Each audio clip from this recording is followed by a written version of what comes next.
নমস্কার বন্ধুরা, SS story reader চ্যানেলে আপনাদের সকলকে স্বাগত। আজ আপনাদের যে গল্পটি শোনাতে চলেছি সেটি একটি সত্যিকারের ঘটে যাওয়া ঘটনা, সুন্দরবনের ভূতের গল্প। গল্পটি শুধু ভয়ানক তা নয়, রহস্যময়ও। আপনারা যে সকল শ্রোতা বন্ধুরা আমার চ্যানেলে নতুন, তারা অবশ্যই চ্যানেলটি সাবস্ক্রাইব করে আমার সঙ্গে থাকবেন। তবে চলুন শুনে নেওয়া যাক। আষাঢ় মাসের মাঝামাঝি হতে চলল, তবু এবার খুব একটা বৃষ্টি হচ্ছে না। আমি আমাদের ছাদের ঘরে বসে বাইরে আকাশ দেখছিলাম। এমন সময় সিঁড়িতে দুপ দাপ শব্দ শুনে পিছন ফিরে তাকালাম। দেখি পুহল ঘরে ঢুকছে। সে হাজির হয়েই বলল, ঝটপট চল, অরণ্য দাদু এসেছেন, তোকে ডাকতে বলল আমায়। অরণ্য দাদু আসলে পটাইয়ের দাদু। পেশায় ছিলেন একজন ফরেস্ট রেঞ্জার। দীর্ঘ চাকরি জীবনে ঘুরেছেন অনেক জায়গায়। মাস চারেক পরপর আসেন পটাইদের বাড়ি, আর তখন আমাদের দারুণ দারুণ গল্প বলে শোনান। এর আগে যখন এসেছিলেন তখন সমুদ্রগড়ের এক জমিদার বাড়ির দারুণ এক ভৌতিক অভিজ্ঞতা আমাদের শুনিয়েছিলেন। পটাইদের বাড়ি পৌঁছতে না পৌঁছতেই বড় বড় ফোঁটায় বৃষ্টি নেমে গেল। বাড়ির সামনের বারান্দাটার মধ্যে বাকিরা এসে উপস্থিত হয়েছে। সজনে খুব খেতে ভালোবাসে এবং যথারীতি একটা চিপসের প্যাকেট থেকে চিপস বার করে খেতে লাগলো। একটা চেয়ার আছে যেটায় দাদু এসে বসবেন।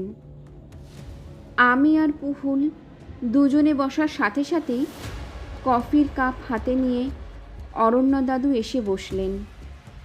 বসার পর আমাদের দিকে তাকিয়ে বললেন, তারপর খবর কি সবার?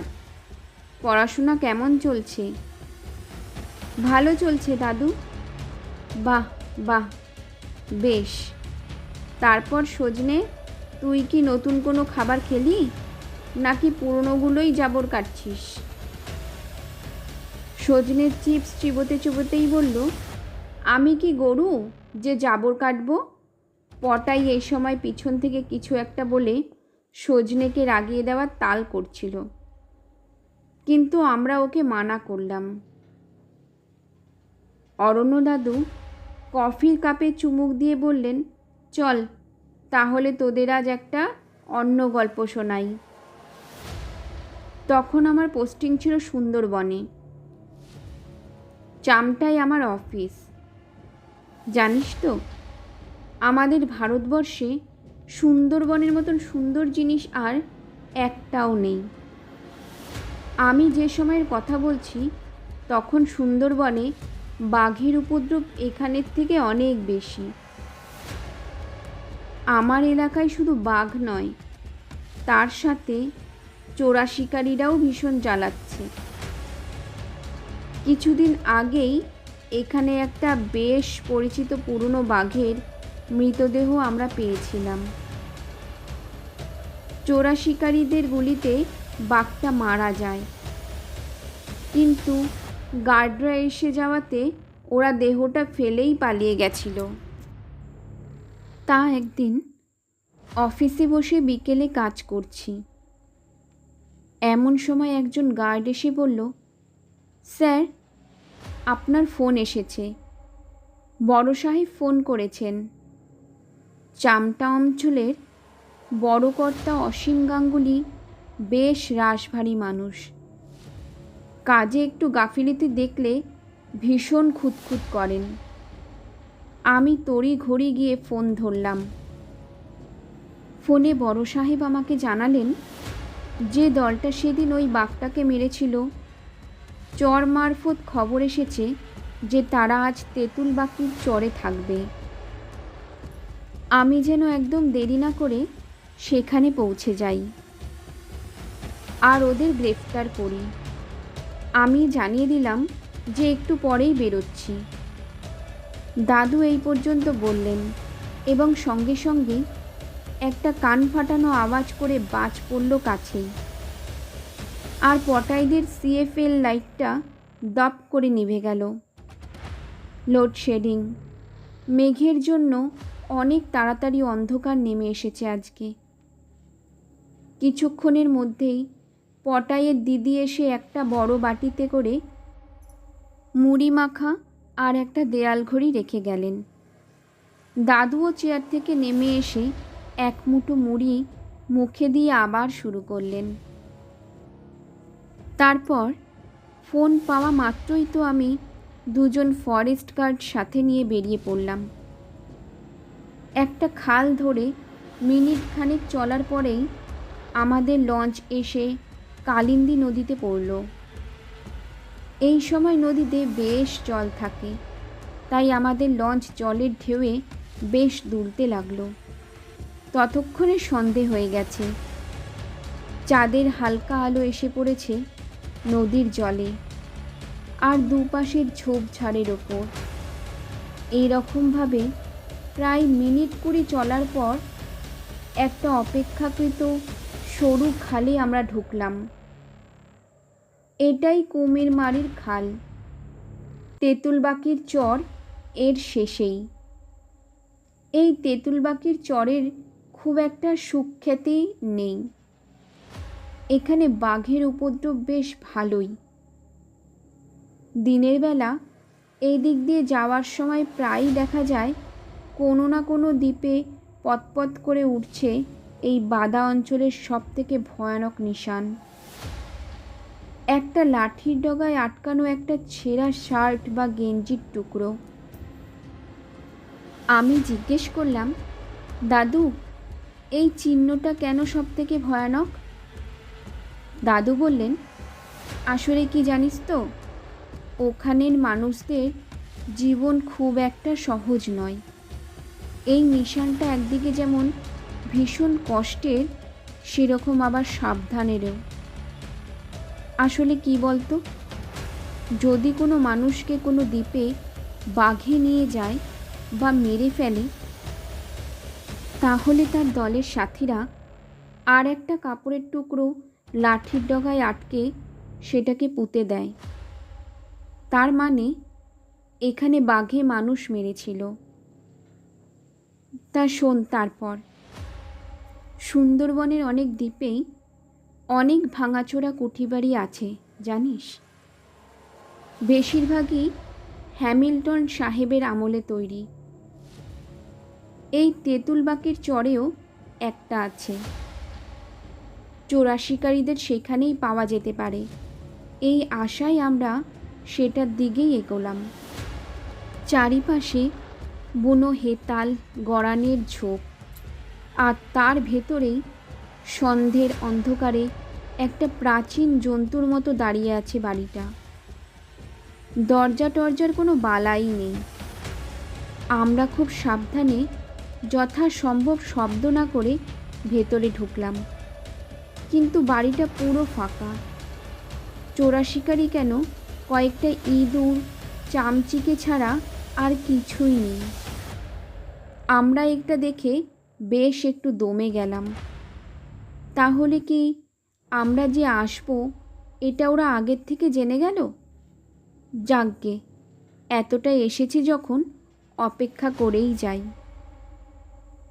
3 জন মিলে একটা ঘরে বসলাম ঘাপটি মেরে। আমার সঙ্গে যে 2 জন গার্ড ছিল, তাদের একজনের নাম বিকাশ প্রামাণিক আর একজনের নাম ইসমাইল। বিকাশ আগে ছিল বাউলে, তার একমাত্র ছেলেকে বাঘে নিয়ে যায়। তারপর সে ফরেস্টের চাকরিতে যোগ দেয়। ইসমাইল আমাদের লঞ্চের ড্রাইভার। সন্ধে গভীর হতেই জঙ্গলের চেহারা পাল্টে গেল। বাইরের গাছপালার ভিতর থেকে নানা পোকামাকড় আর ঝিঝির শব্দ আমাদের কানে আসছে। দূরে কোথাও হরিণ ডেকে উঠল শুনতে পেলাম।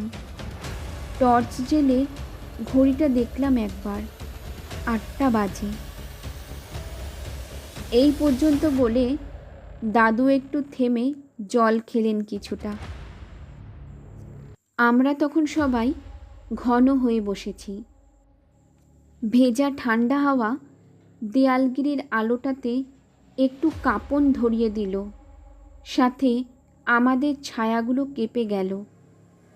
দাদু একটা মৌরি লজেন্স মুখে দিয়ে আবার বলা শুরু করলেন, আমরা তো বসে আছি আর বিকাশ মাঝে মাঝে জানালা দিয়ে উঁকি মেরে বাইরেটা দেখছে।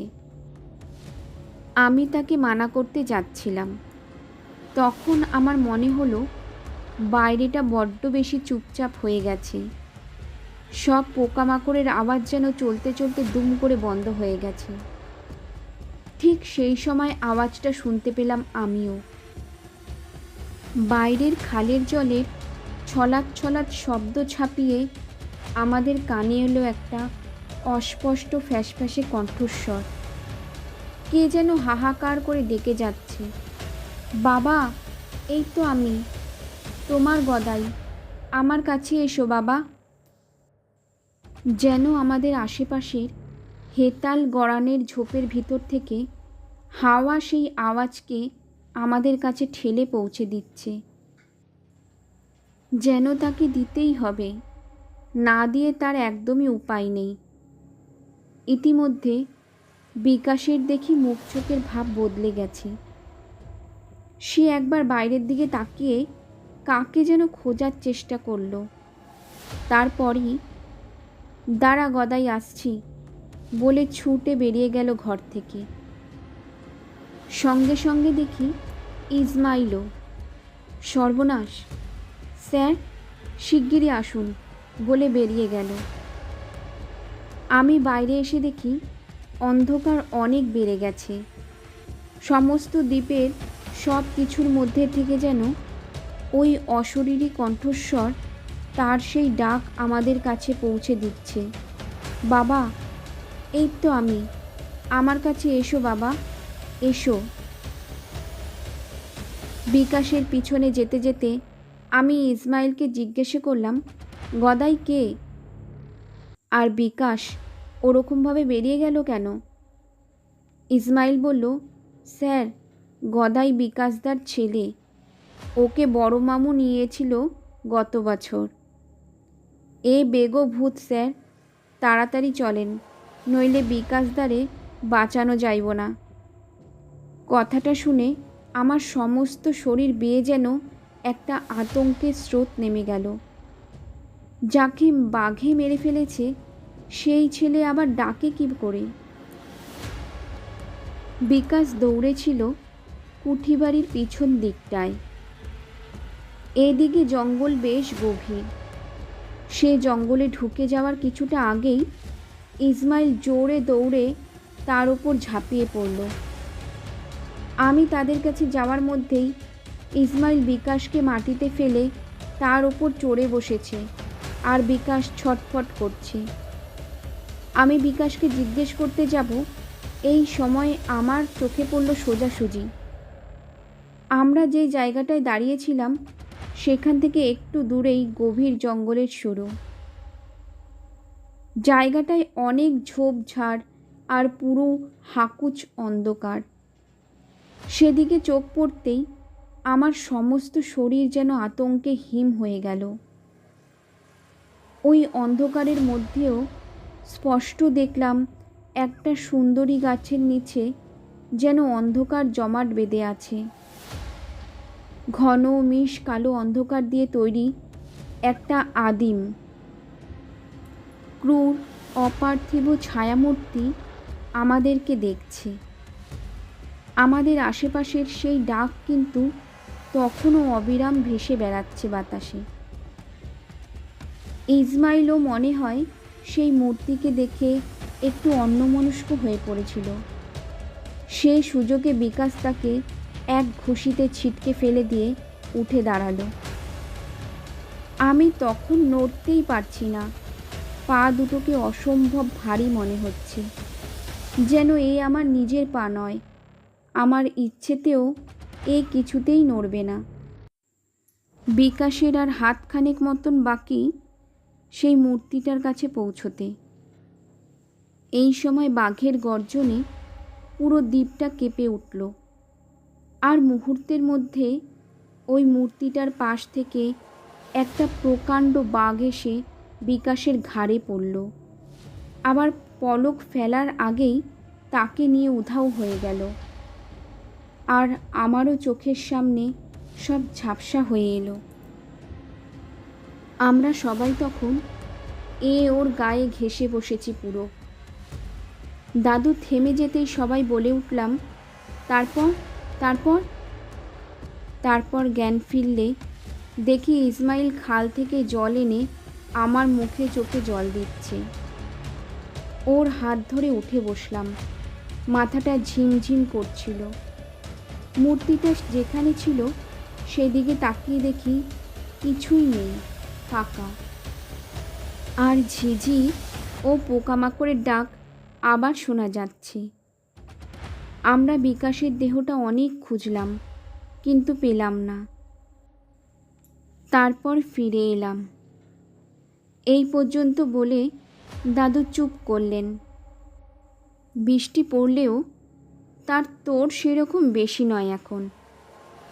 হালকা বিদ্যুতের আলোয় এক ঝলক পটাইদের রঙন ফুলের গাছটা দেখতে পেলাম। পটাই জিজ্ঞেস করল, দাদু, বাঘটা ওখানে ছিল যে তোমরা টেরও পাওনি?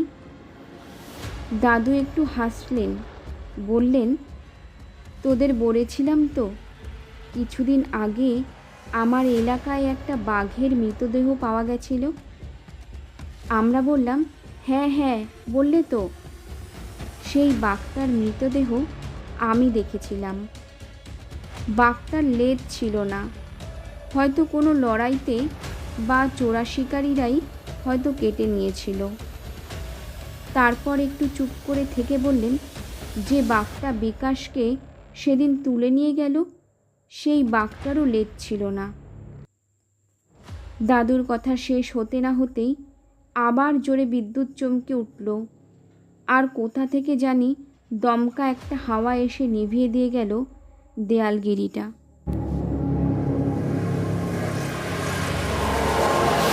বন্ধুরা, স্টোরিটি আপনাদের কেমন লাগলো তা আমাকে অবশ্যই জানাবেন। আপনারা আর কী রকম ঘটনা বা গল্প শুনতে চান তা একটা কমেন্টের মাধ্যমে আমাকে অবশ্যই জানাবেন। ধন্যবাদ।